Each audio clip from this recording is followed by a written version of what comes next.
Okay. Okay. Okay. You know what it is, and for those of you that don't, let me welcome you to your new favorite podcast, Talking at 6. I am your host, 1-6, aka the Grabbing Dragon, aka Martin Luther Harem King Jr., aka Mr.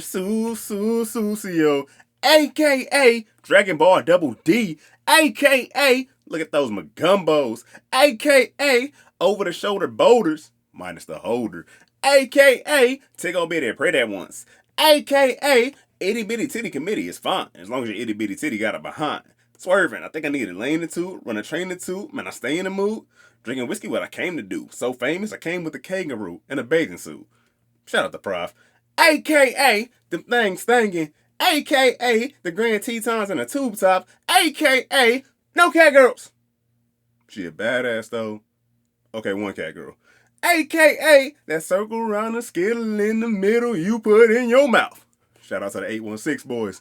Today's episode, I will be discussing... no, but actually, I'm discussing the 2012 anime series, High School DxD. So yes, plus fighting. And for those of you that aren't familiar, High School DxD follows the life of Issei Hyodo, a high school student who is thrown into the world of angels, devils, and fallen devils when he is brutally murdered by a fallen angel after going out on a date with her. She stabs him, like literally stabs him through the heart and like leaves him to bleed out. Luckily for him, he is revived by Rias Grimmery, who is a student at the school he goes to and also the leader of the occult research club. She's like the president of the occult research club, and she also happens to be a devil and has her own like team of devils. Basically, everyone in the occult research club is a devil, and they all serve under Rias. So when she revives, by reviving him, she makes him part of her team. And the characters, basically like your team members, you're like essentially, I don't want to call them servants, but basically they are. Essentially, they are your servants. They are represented by demonic chess pieces. So like every devil has their own, like every higher ranking. Once you get high enough rank as a devil, you get your own demonic chess team basically. And so like her pieces are like you get pieces of the head of the team is always the king. So you get the king, the queen. You get 2 bishops, 2 knights, 2 rooks, and I think it's 16 pawns. I'm sorry, basically, if you know chess, you know how many pawns it is. But basically, every character in your team represent one of those pieces, and one character can represent multiple pawns. But like every like bishop, rook, knight, every like head piece is only one piece. But pawns can take the person can take up more than one pawn. And for Rias, her getting Issei actually took all of her pawns. Like she has no more pawns. Like, he took all of her pawns. She used all her pawns on one person, which seems kind of ridiculous until like eventually later on in the season it's revealed that Issei actually has the spirit of the red dragon emperor inside of him, who was like this legendary dragon who was ancient times giant dragon that constantly fought with the white dragon. It's the 2 dragons that constantly fought each other. And like basically that war, their fight only came to an end when during the 3-way war between the angels, the devils, and the fallen angels, they put their beef aside. Like those 3 sides stopped their war to stop the dragons from fighting, because every time these 2 dragons fight, literally the entire like all of existence is destroyed. Every time these 2 fight each other, all of existence is destroyed. So in order to stop them, they put the 3-way war on hold, killed them off, but now like their spirits are reincarnated, are constantly being reincarnated in different people as time goes on, until like as a different host, and so they can ultimately with the ultimate goal of the host meeting up, fighting each other, and then they both die off and be reincarnated again and just continue. And the goal is to continue their age-long fight, like until I don't know the end of existence. Basically, there's just like the endless fight between the 2 dragon emperors. But Issei knows nothing about this. He knows nothing of the devil world. Like, literally, him being murdered by a fallen angel. When he gets murdered by the fallen angel, he has no idea what's going on. No, absolutely no idea. And so, basically, like, the show has 4 seasons. And, like, the entire first season is basically just him learning of the devil world, learning of the existence, learning of, like, the hierarchy and how things work in their world. And, like, coming to terms with that while also, like, trying to understand what's going on with him because with the Red Dragon Emperor, because he didn't before until he up until he got reincarnated, he had no idea what was going on. He knew nothing about the power. He knew nothing about the thing, and honestly, even like that was the reason why like the fallen angel killed him, because she could sense that there was great power in him. But when she killed him so easily, she just instantly doubted. It's like, oh, I must have been wrong. There's nothing. He did nothing. Like literally, he didn't try to fight back. He knew nothing. But it's all because he was completely oblivious to everything. Like he knew nothing about it. So he just gets murked off, and like it's crazy. Like it's super dope. Basically, imagine like I know I'm like kind of foreign, but like imagine like the Dragon Ball Z style fights, like the deep lore of like of just like the crazy like it builds up like on top of building up on itself, like the insane ranking of like power and like the stronger and stronger enemies constantly coming down. The show has like really dope lore and it's really great, but I know like it's funny because like there's the whole joke of like watch it for the plot with I know you can't see but plot in quotes, and like this show would get labeled as like, oh, show you watch for the plot, but because this show is heavily like real heavy on the fan service, there's a lot, there's upscares, there's a lot of just there's boobs everywhere, man. And honestly, that's like part of Issei's character is like he's just super pervy, but he's a high school kid, man. He's a dude in high school, like so you kind of expect it, but it's like they all kind of give him shit for it, like, oh, dude, why is he so pervy? But eventually, like as time goes on, people around him slowly kind of accept it and accept that like that's who he is. Not just accept who he is, but that's like actually how he channels his power. As it gets to the point, eventually becomes how he powers up is by groping Rias, and like she like goes along with it eventually. But as time goes, she kind of gets kind of like we've done like what like as time goes on, she starts to develop feelings for him. She's unsure of how he feels about her because he never says it, but it's the will they won't they thing, but they both actually really into each other, but neither one of them says it. So blah blah blah blah. Fuck that. But that's not the plot. That's not the plot I'm talking about. The plot like of like the actual lore of like the fighting of why they're fighting and why fallen angels, like the fallen angels literally hunt the devils like on Earth, and why they're so bitter. And basically what it comes down to is fallen angels are like angels from heaven that got corrupted, so they fell down to Earth. And so now they're convinced that the only way they can get back into heaven, they're obsessed with trying to get back into heaven. They're convinced that the only way they can get back is by killing all the devils. Like they kill devils, they should become holy again and get the return to heaven, but it's actually not how it works. And so it's kind of weird that like the wars, like so three-way wars between them, and like this war isn't directly involved in humanity. Like humanity knows nothing about this war whatsoever. Like this war takes complete place completely outside of actual humanity. Like humans occasionally get caught up in the middle and like get murdered by fallen angels because fallen angels just kill anyone they perceive to be wicked. Like they don't just hunt devils; they literally murder. Their goal is to hunt devils, but they also hunt anyone that they perceive to be wicked whatsoever. They just murder and they think it's justified because they're doing what they believe to be holy work. And so this kind of so occasionally humans get tied up in it, but basically the war is essentially like eventually and later on in the series like slight spoilers. I'm gonna say right now. I know it's kind of far to say this, but it's gonna be kind of spoilers for this. Because I'm gonna jump around a lot, kind of spoil. Some things are gonna be get spoiled, but they aren't like it won't ruin the show. Go watch it. If you don't want to get spoiled, turn this off now and go watch the show. If not, shut the fuck up and enjoy the ride. But basically, what happens is like the eventually it turns to where the angels and the devils work together to end up fighting against the fallen angels because they realize how like just fucked up the fallen angels are and how like just what they're doing is super evil. But also to the point of like the leader of the fallen angels actually joins up with the leader of the devils and the angels because he finds out like, oh, they're not like they're actually they don't care, like they're no longer doing what they do. They're not doing what they do because they think it's holy work. They're actually trying to get another fucking three-way war started. It's not like the war restarted because the three-way war ended. Everything's settled down. Everything's cool. We're like kind of living in harmony, living in balance. Turns out the fallen angels like are bored without the war because they have nothing else to do. So they're trying to get the war restarted. They've been trying to get the war restarted this whole time. So they're like attacking devils and they're like going to actually visiting different religions, like different mythologies, to like recruit and try to get people on their side. Like at one point they get fucking Loki. So he's like, you have the angels who are led by Michael because spoiler, this one actually is a spoiler. Turns out God's dead. God died in the original three-way war. God actually died and Michael took over and Michael's been like doing his work for years. He's been fully enrolled as God for years and just never told anyone. Um there's the leader of the fallen angels who's Azazel, who he like helps takes over. He starts working with the demons to actually help them fight his second in command, whose name I completely forgot, but like his second in command turned out to be like super corrupt and like wants the war back and wants chaos, ends up leading the Chaos Brigade, which we'll get back in later. Then there's I can't remember. So the devils, like, I'm blanking on names right now, but the devils, like, are actually broken up into different households because there isn't one like devil.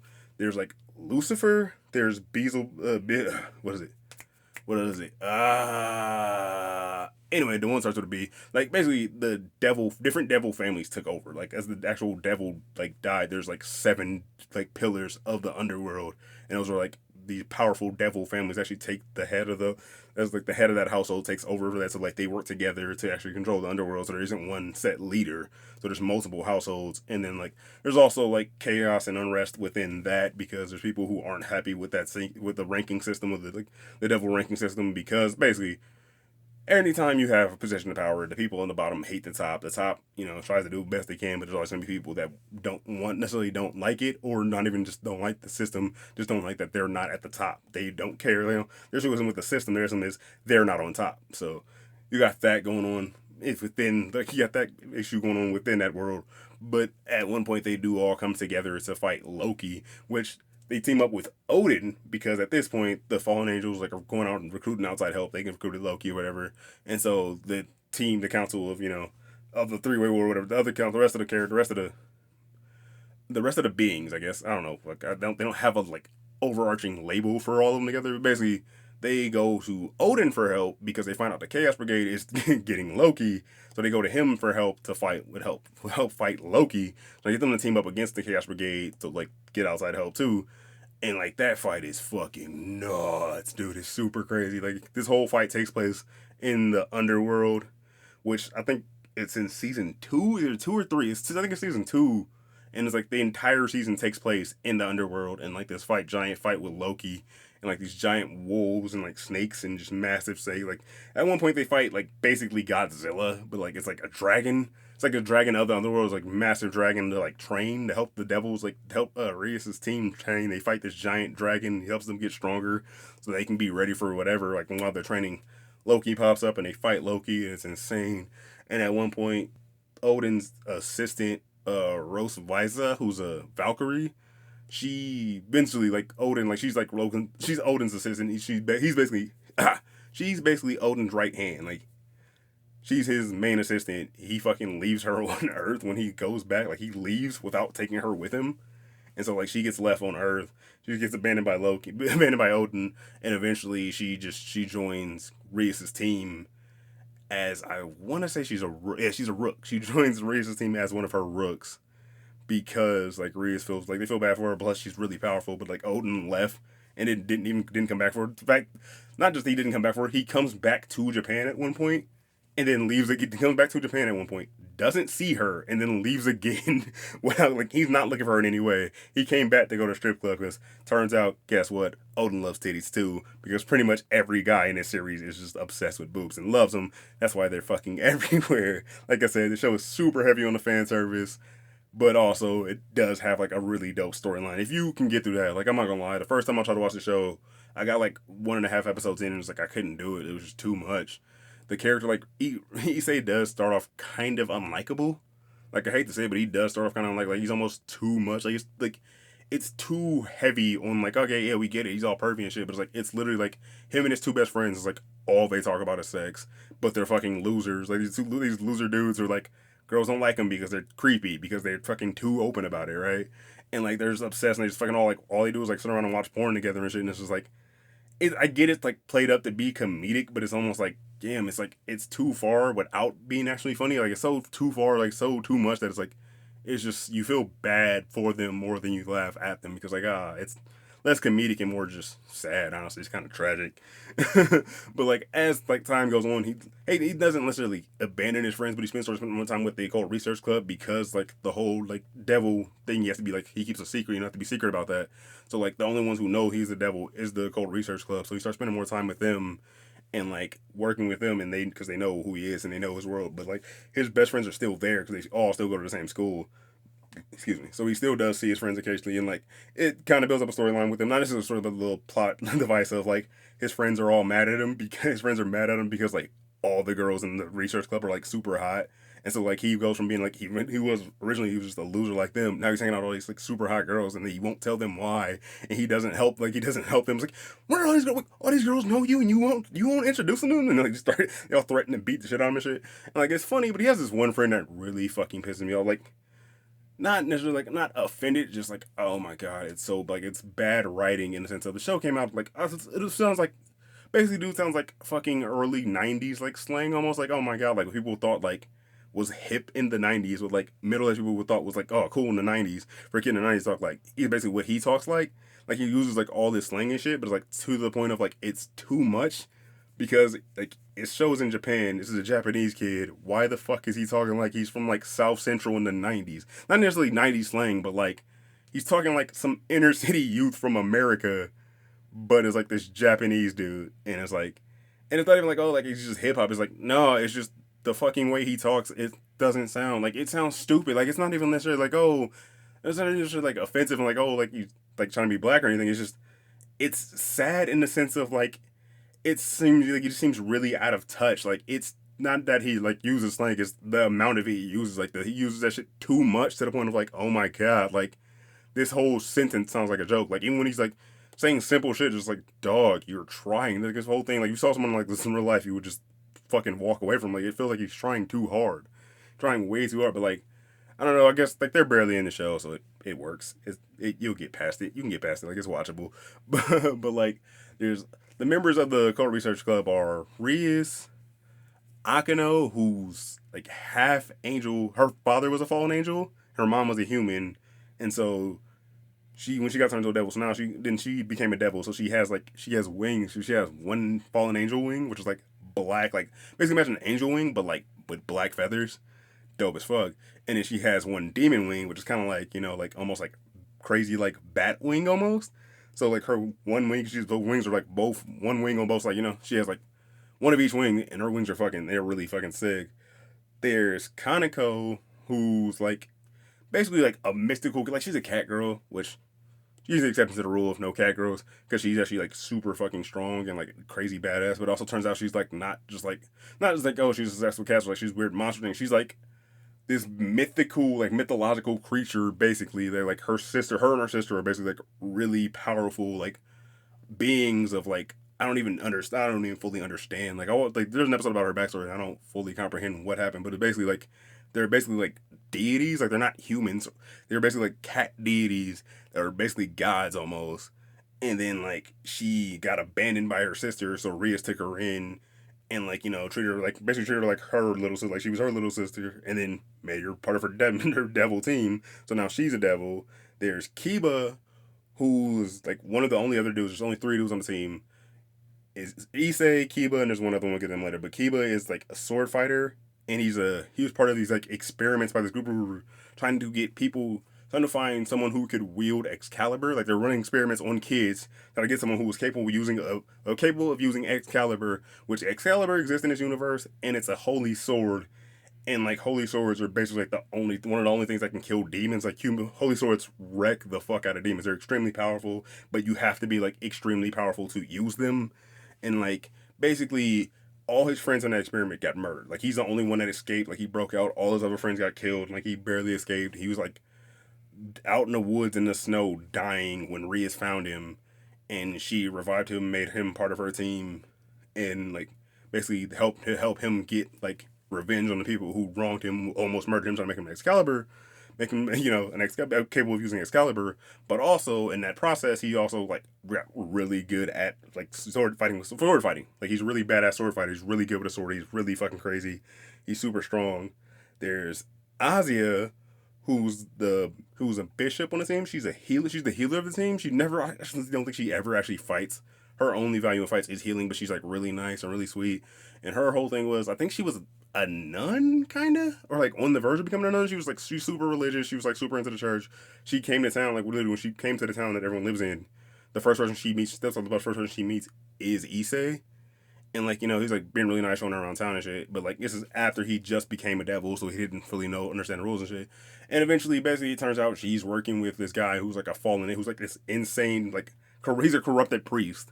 And not corrupted in that way. Corrupted in the sense of like, he's a fallen angel. He's a fallen angel who's like only trying to kill devils, like obsessed with killing devils and just murdering anyone who he thinks is corrupt in any way. And super fucked up guy. And basically, like he uses like eventually he finds out that that Issei is like friends with Azia, so he uses her as bait to try to kill him. And I think eventually he almost kills Azia, and so Rhea saves her and like revives her and makes her part of the demonic team. And then there's also Zenovia, who's also a sword fighter. She was also like she actually one of the few people that can use Soul Calibur.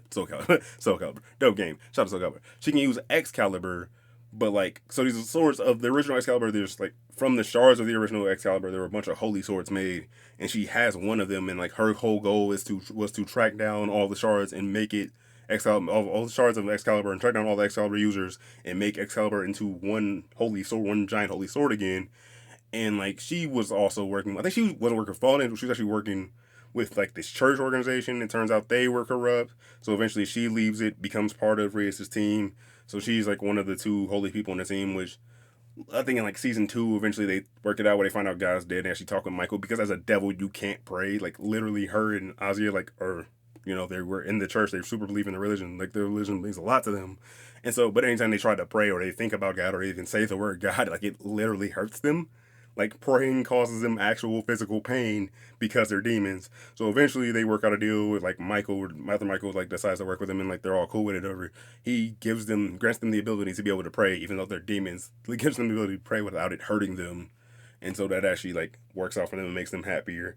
And then there's also Gasper, who's the third man on the team, who's like he's a vampire, I guess. Like he was half vampire. One of his parents was a vampire, one of his parents was a human. So he's like half human, half vampire, and he was like shunned his whole life because he's like old, super old, like 1800s, like fucking like aristocrat society, like family that like completely shunned him because of him being a vampire. But because he's half human, he's also half human. He's a daywalker, and like he was completely shunned and just lived a miserable life. And eventually, Rias found him and like made him part of the team. And so now he's half vampire, half devil, which is fucking sick. Dude is crazy. Like his powers are so dope, but he's still like super young and unexperienced with his power, and like just because of his tragic childhood, he has a just like complete fear of the outside world. Like most of the time, like he like anytime he gets scared, like anytime people are around, like he'll just run and go hide in a cardboard box. Like he's completely scared outside world. Or like when if they ever do actually convince him to come out, like he'll put a he'll put a paper bag over his face. Like he's like super like scared of people in general and just like dealing with mad trauma. You know, it's like he got a lot of trauma. Like they're slowly trying to work over it, but also he has this really dope, really powerful ability to like he can stop time. Like he can slow down and just flat out freeze time completely. And so like he's super insanely powerful to the point of like the evil like group of devils that were working with like the Chaos Brigade, like they actually tried to kidnap him at one point because of like they want to control his power. They want to use his powers. They want him for his power, but like he can't fully control it. But they were trying to like take him to use his power, and it turns out like if he drinks Issei's blood for some reason, like because Issei is the Red Dragon Emperor, Issei's super powerful. If he drinks Issei's blood, it actually boosts his power. So Issei's blood makes Gasper more powerful. So them together is just like an insane fucking team up that just wrecks shop. It's so dope. But also another thing about him is like he wears like he's a boy, but he wears the girl's uniform at school because he thinks it's prettier. Like he just likes it better. He's like, yeah, I just like this one better. And like they kind of just roll with it. Like they bring attention to it like once and ask him like, why is he wearing a girl? Why are you wearing a girl uniform? It's just like, I just thought this one was prettier. And they kind of let it go. Like they don't really dwell on it. And it's like not a huge plot point of the series, but like who the fuck cares? Like it's also like it's kind of dope because like it doesn't really matter at the end of the day. It's like, dude, this motherfucker devil vampire that can freeze time. Are you really worried about him wearing a skirt? Like really, that's gonna change anything? Like come on now, dude's powerful as fuck. But also the only complaint I have about Gasper, the only thing I really kind of problem with Gasper is he's supposed to be like the same age as Kaneko, and like Kaneko does look like younger. Like they both look young, but his voice is like super high pitched, like and not like, and I'm not even like talking like oh feminine, like make no, like it's like his voice, like he's supposed to be high school. Like apparently they're like 16 or 17 or something like that. Like they're supposed to be high school students, but his voice sounds like he's a kid, like literal like child. Like his voice makes him sound like he's under 10, and I don't fully understand like why he's so high pitched. Like I get he's voiced by a woman and everything, but it's it's really high pitched for some reason. Like I don't get it, but like he is a dope character, and I really hope like in the future like he gets more. Like season 4, they finally stepped up and like used him in an actual fight, and like he was really cool, and he like did his part. And you can tell like he can turn into bats because he's vampire. He turn into bats and like fly off and shit. He's so dope. I just hoping that, and I hope in like future seasons. Supposedly the show is getting to season 5. Hoping future seasons he gets more like screen time or like gets more like involved in fights, gets more into his powers because he is really dope. And then the final member of the team spoke on it slightly a little bit earlier, but Ross Weiss, she's Valkyrie. She's also part of it. She's also now a devil, part of the demonic test team. But she's also a teacher at the school because she's like older than everyone else. So like everyone else is like, where everyone else is part of the occult research team. She's older than them, so she's now a teacher. So she works at the school. Like the only way to keep like everybody close during the day, like hey, so they can actually interact with each other during the day without it being weird. She's a teacher at the school, and then also Azazel, who's the fallen angel. Like he's working with him too. So like he's at the school. Like he's one of the teachers at the school now to help keep an eye on him. And it's so fucking funny because they haven't touched on it since like season 2. I don't think like either 2 or 3. They haven't touched on it since then. But like eventually, everybody moves in with Issei. Like, it starts off with Azia because she has nowhere else to go. She has no family. Like, she has no one in town or whatever. And they're friends, so she moves in with him. And then Rias gets jealous of her living there, so she moves in with Issei and his parents. And then eventually, with Akano, Konako, all the girls end up moving into Issei's house with his family. But, like, since Rias' family, like, her brother is the highest ranking devil in the Underworld, they like have all this insane control and like money and influence and everything. So they they just expand on Issei's family's house. They just build it bigger and bigger. And his parents are okay with it because like they don't care. Like, they're not even questioning. They don't give a fuck. They're completely cool with it. It's all right. They're getting a nicer house out of it. But like at one point, like they have this like, but the house is in the same spot in the same neighborhood it was. But they have this giant. It goes from like normal like family house to this giant fucking mansion that takes up like half the block. Like it's on the corner. It takes up the complete fucking corner. It's like it's most of this. Their one house is most of this neighborhood, and like no one around them ever questions it. They never bring up like the neighbors complaining about it or anything. Like or questioning like how this shit got built overnight. It's so fucking funny. Like his parents are just cool with it. They love it. But yeah, dude just lives in a giant mansion with a bunch of girls, which is funny because like his whole like thing is like he wants to be the harem king. Like he wants his own harem. He's like one day I'm gonna be a harem king. I'm gonna have my own harem and blah blah blah. But it's like they never point out the fact that like he literally has one now. Like the team, like all the women on the team are obsessed with him. They all fucking love him. They all like want to be with him, but like he doesn't see it past like just them being teammates or like just I have to protect them because we're cool, because we're friends. I have to be like we're close. Yeah, like take care of them and be, but he doesn't ever see it as like him actually having a harem. And it's funny. The one thing I will say, like, they never really touch on like Kiba with like his interaction with the men. Like all the other girls at school, they all hate Issei. They think he's a perv, think he's creepy, but they do love Kiba and they think he's super cool and like, oh, he's the pretty boy. Like girls love him, but they never really dive into that too much. Or him or his interaction with the team. Like him and Issei are cool though. Like they're friends, they're part of the team, or they're cool with each other, but they don't really hang out that much. Like they don't get like a lot of them being like bros and shit. Like not there's like there's not a lot of brokenness. I'm not saying there's intention or anything. It's just like granted, yeah, I get the show is about Issei and it's about him and his harem, but it's also like, dude, you got the homie right there and he's like barely ever around. Like he shows up for like fights and shit, but it's never like you don't get a lot of them like interaction and like hanging out and just them being friends. And then you never also like Kiba and like the other girls, like essentially they like team up. They like their only interactions really together are like either shit when occasionally like they're all group shitting on Issei in a group or like fighting together. They'll team up and shit. And like him and Zenovia are like both sword fighters, so like they practice together and like whatever and duel each other and shit and like build up their skills together and work together. But they never really like there's no real interaction with them outside of that.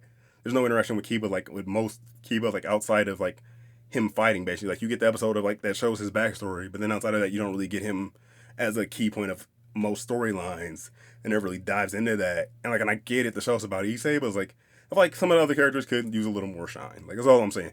It's still a dope show. I really love it. The action is really dope. Like the fights are really intense and like super crazy and like super powerful. And like Issei as the Red Dragon Emperor eventually like unlocks the power to like fully fucking like dragon armor up to where like he's like wearing this like red knight, like looks like a knight almost, like this red armor. And like there's one part where like he trades his hand, one of his the hand that like the sacred, oh fuck, I forgot about sacred gears. Like there's so much shit. There's so much like intense lore in the show that like you have to watch this for yourself. You have to dive into it. You have to get into it. I know it's fucking like I know. I'm gonna be honest with you. When you first start, the boobs are gonna be overwhelming. It's gonna seem like it's too much. It's gonna seem like it's all about the boobs until you get like into it and realize, oh, there's actually a way deeper story behind it, and they just use that shit to hook you. But the story's so intense. Like at one point, like Issei's hand becomes like a fucking sword. It's like intense, like holy sword hand because he gives up one of his hands to the Dragon Emperor that he doesn't gives up control of his hand to the Dragon Emperor, so the hand is no longer like demonic. That hand can be whatever it wants because it's not his, it's the Dragon Emperor's. So he can now hold holy weapons with that hand, and like he uses to fight this guy. Like one of these devils was like he was kind of a jerk. He uses to fight him like he uses like holy water and like a rosary and shit in that hand, and it doesn't burn Issei because that hand's no longer his. So it, like holy weapons don't holy demonic people, demons can't use holy weapons because of that. Like the demonic powers don't work with holy powers because they fucking they cancel each other out. But it's so crazy, dude. The fights are so intense. It's such a great story. Highly recommend checking it out. Thank you for checking out this podcast. Thank you for giving this episode a listen. Thank you for giving me another listen if you're coming back. Thank you for checking out for the first time. Please do me a favor. Follow me on Twitter at TalkThat6. Follow me on Facebook at TalkingThat6. Like the video, comment, subscribe to the channel, and please join us again next time where I'll be discussing something random. I don't know. Peace.